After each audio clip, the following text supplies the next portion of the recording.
ये जो गंभीर आरोप स्मृति ईरानी के आपने सुनी होंगे, उनका ये कहना है कि अब तक अपने पद पर वो क्यों बरकरार हैं, उनको क्यों नहीं हटाया जाता अरविंद केजरीवाल की ओर से, और आपने बेहद गौर से उनको सुना है, उस पर जवाब दें आप आतिशी सिंह जी। देखिए, आज मुझे ये पता चला कि स्मृति ईरानी जी केंद्रीय मंत्री होने के साथ साथ ऐसा लगता है कि ईडी की डायरेक्टर भी हैं, क्योंकि जो सारी जांच ईडी अभी कर रही है, जिस पे जांच पे पूछताछ के लिए ईडी ने सत्येंद्र जैन जी को 9 दिन की कस्टडी में रखा है, उस सब जांच की ऑलरेडी जानकारी स्मृति ईरानी जी को है। ये कैसे हो गया?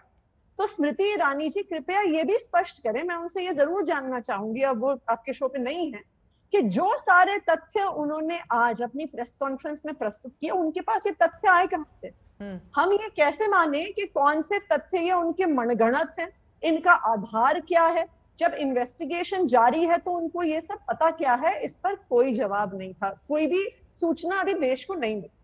दूसरी बात, ईडी इस मामले को 8 साल से इन्वेस्टिगेट कर रही है, 8 साल से, जिसमें से 2018 में इस मामले को जब इन्वेस्टिगेट कर रही थी तो 8 बार सत्येंद्र जैन जी को समन किया गया, उनसे पूछताछ की गई, उनके सारे कागजात लिए गए। उसके बाद से 2019 से, क्योंकि उसके बाद कुछ नहीं मिला 2018 से, इस मामले को ठंडे बस्ते में डाल दिया गया। लेकिन एकदम से 2022 में कोई नया तथ्य नहीं होने के बावजूद, कोई नया एविडेंस नहीं होने के बावजूद इस मैटर में ईडी एकदम से जग जाती है, एकदम से उसे फिर से क्वेश्चनिंग करनी है। इतनी जरूरी क्वेश्चनिंग है कि हमें कस्टडी में लेने की जरूरत है। तो बिल्कुल साफ है कि ये एक पॉलिटिकल मामला है, बिल्कुल साफ है कि ये हिमाचल प्रदेश के चुनाव से जुड़ा हुआ मामला है, वरना 2018 से 2022 तक ठीक है, ईडी क्या कर रही थी, इसका भी तो जवाब देना केंद्र सरकार। क्या हाई कर रही कोर्ट थी? के कुछ पेपर्स के साथ वो आई थी और उनका ये कहना है सत्येंद्र जैन का इसमें नाम है।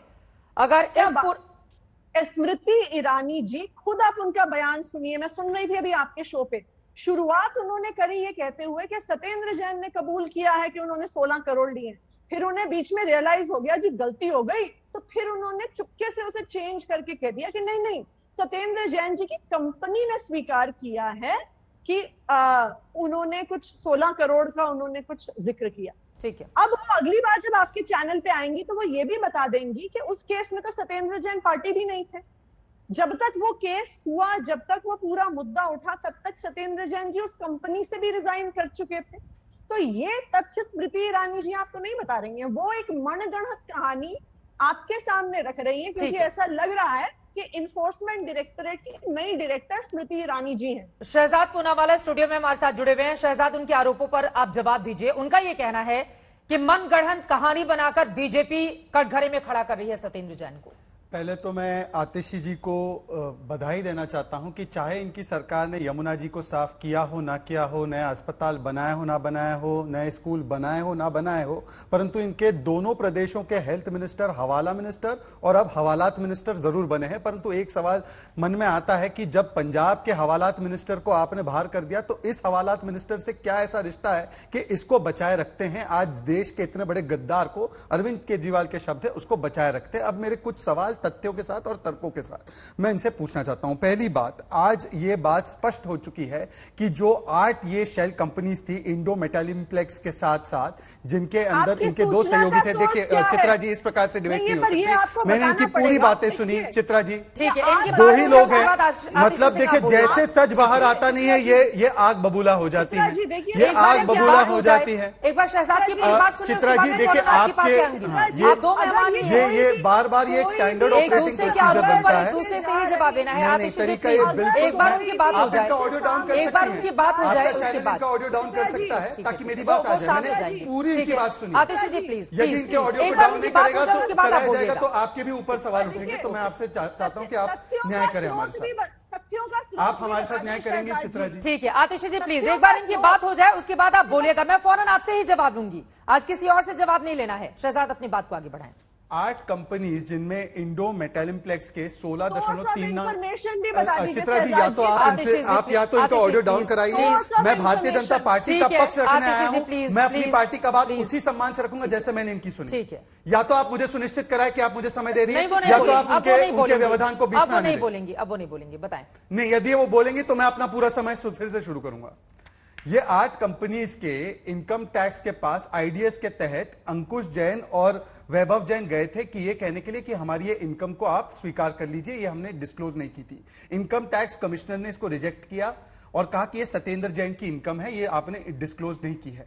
ये मामला हाईकोर्ट गया। हाईकोर्ट में जब ये मामला गया, वहां पर हाईकोर्ट ने इनकम टैक्स के ऑर्डर को सही मानते हुए कहा, और मैं आपको कोट कर रहा हूं पैरा 30 से, petitioners have themselves enclosed order dated 24th May 2017 passed in respect of the Benamidar inter alias, which knows that the cash that was routed through accommodation entries in the garb of share capital in fact belonged to Satyendra Kumar Jain and it was at his direction that the entire transaction was orchestrated. ये high court का order है 2019 का। क्या अरविंद केजरीवाल ने कागज देखे हैं? यहां पर स्पष्ट हो चुका है कि ये सत्येंद्र जैन के हवाला एंट्रीज को इन कंपनीज के जरिए किया जा रहा था। उसके बाद जब Satyendra Jain urban development minister है, उस समय पर इन कंपनीज के जरिए 200 बीघा जमीन उन इलाकों में खरीदवाते हैं जहां पर कि रेगुलराइजेशन किया जाने वाला है अनऑथराइज कॉलोनीज का, और वहां पर भी मोटी इनकम कमाने की एक षड्यंत्र रचते हैं। और आज इसीलिए इन्होंने कल झूठ बोला नेशनल टेलीविजन पर कि सीबीआई ने क्लोजर रिपोर्ट डाल दी है। सीबीआई ने इनफैक्ट चार्जशीट फाइल की है, पोका के तहत सीबीआई की चार्जशीट फाइल्ड है इस मामले में डिसअप्रोपोर्शनेट एसेट्स केस में। पहला।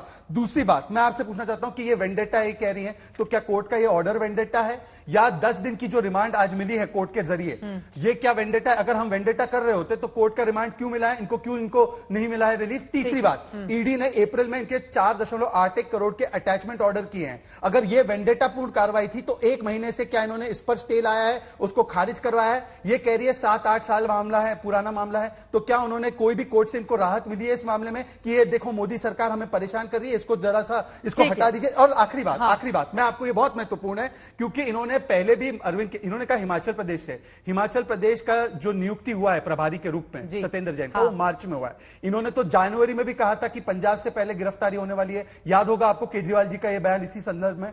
दूसरी बात, मैं आपको एक बयान सुनाना चाहता हूं, और यह सबसे महत्वपूर्ण बात है। जितेंद्र तोमर जो इनके मंत्री थे, लॉ मिनिस्टर थे, उनको इसी प्रकार से बचाने का काम केजरीवाल ने उस समय किया था और कहा था कि वो सबसे पाक साफ इंसान है, मैंने सारे कागज देखे। सुनिए इसको, एक बार सुनिए। उसके बाद उनकी गिरफ्तारी हुई और तब इनको रेजिग्नेशन कराया गया। सुनिए। के दफ्तर से उनकी एक्सप्लेनेशन कॉल की थी कि मैं सारे तथ्य जानना चाहता हूं, एक्सप्लेन। उनका जवाब आया वापस और हमने डिसाइड किया था कि अगर जरा सा भी कहीं कुछ गड़बड़ है तो then we will request him to step down. उनका जो जवाब है वो जवाब पढ़ने के बाद आप भी कहेंगे कि वो निर्दोष है।